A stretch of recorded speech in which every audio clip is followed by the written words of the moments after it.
안녕하세요. 완화의사 염창환입니다. 2016년도에 보고된 통계에 따르면 암 발생률은 계속 감소하고 있는 추세에 있습니다.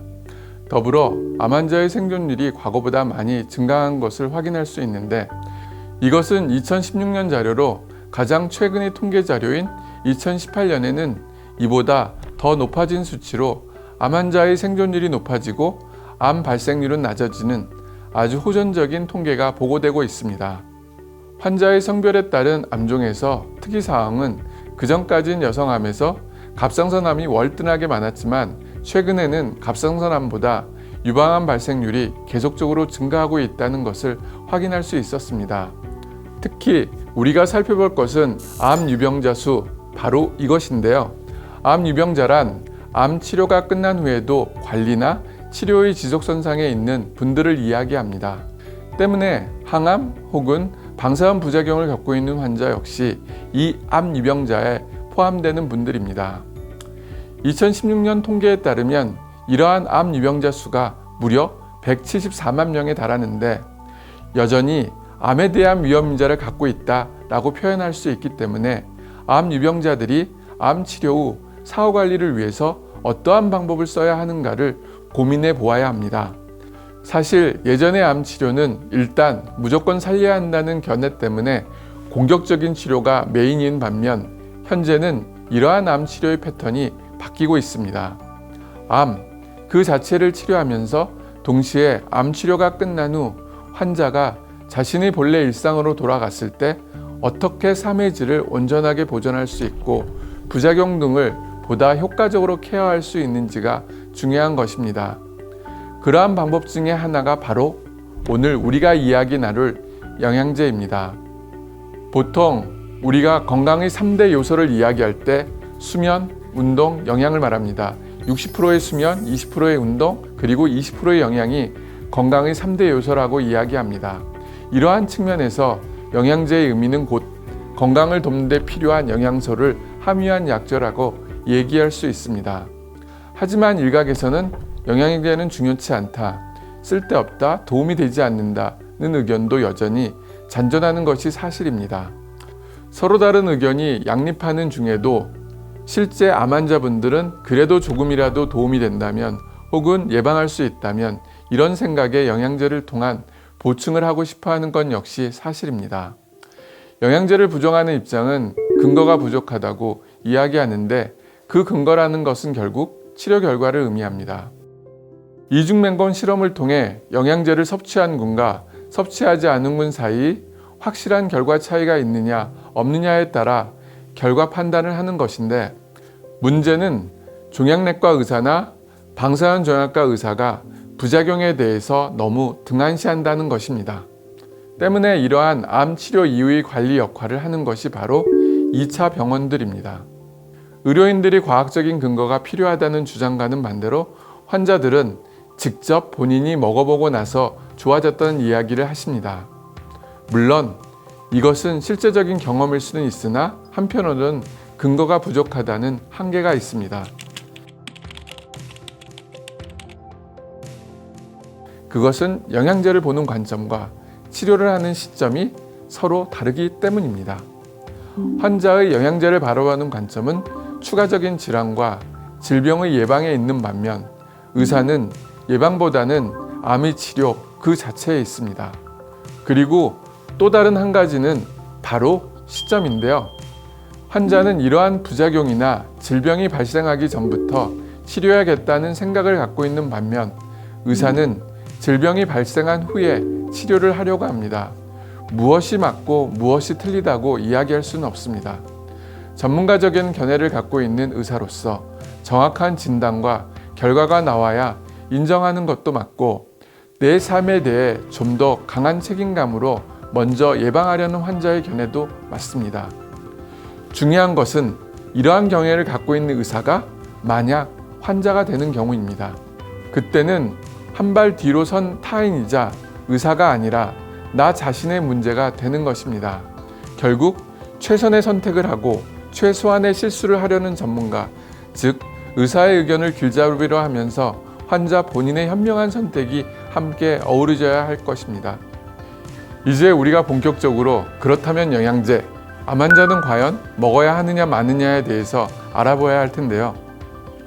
앞서 이야기한 2010년 통계에서 보듯 최근에 가장 핫 이슈는 바로 유방암입니다. 지난 15년간 유방암 환자가 큰 숫자로 늘어났습니다. 늘어난 유방암 환자 수와 더불어 주목해야 할 것은 바로 유방암의 합병증입니다.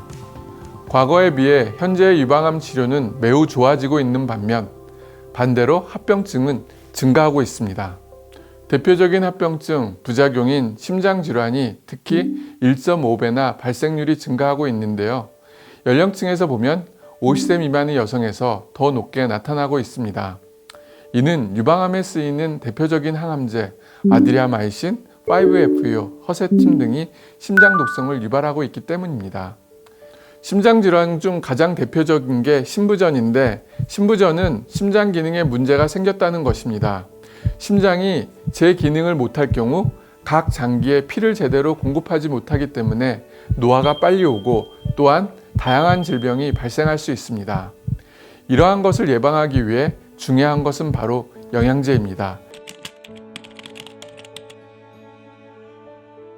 첫째, 항암제와 방사선 치료가 유발하는 부작용과 합병증을 예방하기 위해서.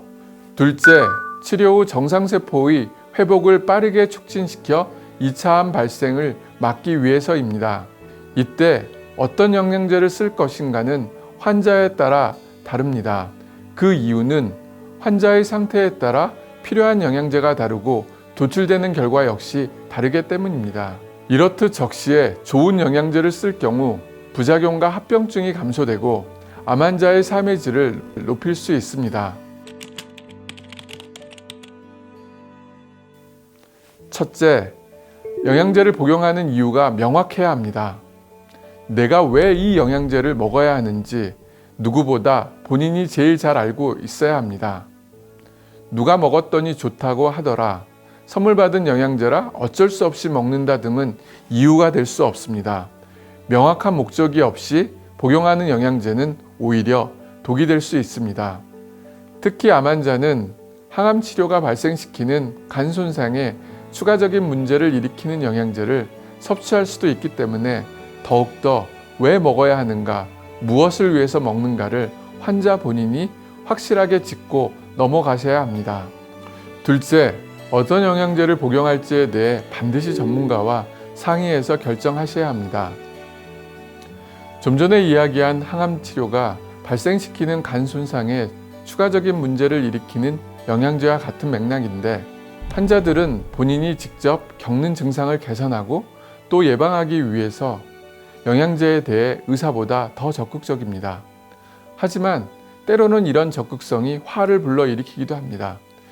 자신이 투여 중인 항암제의 성분과 복용하는 영양제의 성분 중 상충작용을 하는 것을 모른다면 환자는 그저 도움이 되겠거니 하고 영양제를 복용할 텐데요. 때문에 이러한 상충작용에 대해 정확히 알고 있는 전문의와 상담해서 영양제를 똑똑하게 복용할 수 있도록 해야 합니다. 셋째, 언제까지 복용해야 할지에 대한 기간을 꼭 알아두어야 합니다. 앞서 아드리아마이신, 5FU, 허셉틴 등의 항암제를 투여 중인 유방암 환자라면 코엔자임 Q10을 2년 동안 복용해야 한다고 말씀드렸습니다. 어떠한 목적으로 복용하는 영양제를 얼마 동안 먹을 것인가에 대해서도 정확히 인지해야 합니다. 증상에 도움이 되고 개선과 예방을 해주는 영양제라고 해서 맹목적으로 무기한 섭취하는 것 역시 오히려 해가 될 수가 있습니다. 마지막으로 영양제의 부작용에 대해서도 미리 알고 계셔야 합니다. 영양제라고 해서 모든 영양제가 좋은 작용만 하는 것은 아닙니다. 영양제일지라도 각각의 부작용이 있을 수 있습니다. 예를 들어 비타민C는 신장 기능이 좋지 않는 분께는 맞지 않습니다. 왜냐하면 비타민C는 소변으로 배출되기 때문에 결정체가 혹시라도 신장에 부담을 줄 수 있기 때문입니다. 이런 것처럼 영양제를 선택하는 4가지 원칙에 따라 섭취한다면 가장 이상적인 방향으로 도움을 얻을 수 있을 것입니다. 마지막으로 정리해 볼게요. 암 환자에게 과연 영양제가 필요할까요? 제 대답은요, 네 입니다. 음식을 통한 충분한 영양 섭취와 이를 통한 항암제 중의 체력 및 근력 손실이 없다면 괜찮겠지만 그렇지 않다면 영양제를 통해서라도 반드시 영양 섭취를 해줘야 합니다. 또한 항암제 부작용의 예방과 개선을 위해서는 예견되는 부작용 증상에 따른 적합한 영양제의 섭취가 분명히 도움이 될 수 있습니다. 단, 현명한 영양제 섭취를 위해서는 방금 말씀드린 영양제 선택의 4가지 원칙을 꼭 기억하셔야 합니다. 오늘은 유방암 환자의 신부전에는 코엔자임 Q10이 도움이 된다고만 말씀드렸잖아요.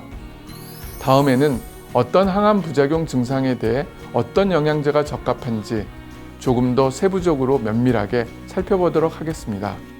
그전에라도 혹시나 겪고 있는 부작용 증상을 위해 어떤 영양제를 복용해야 하는지, 무엇이 필요한지 모르겠다 하시는 환우님 혹은 보호자분들께서는 영상 아래 댓글로 질문을 남겨주시면 최대한 빠르게 답변을 해드리도록 하겠습니다. 지금까지 저는 완화의사 염창환이었습니다. 암 절대 포기하지 마세요.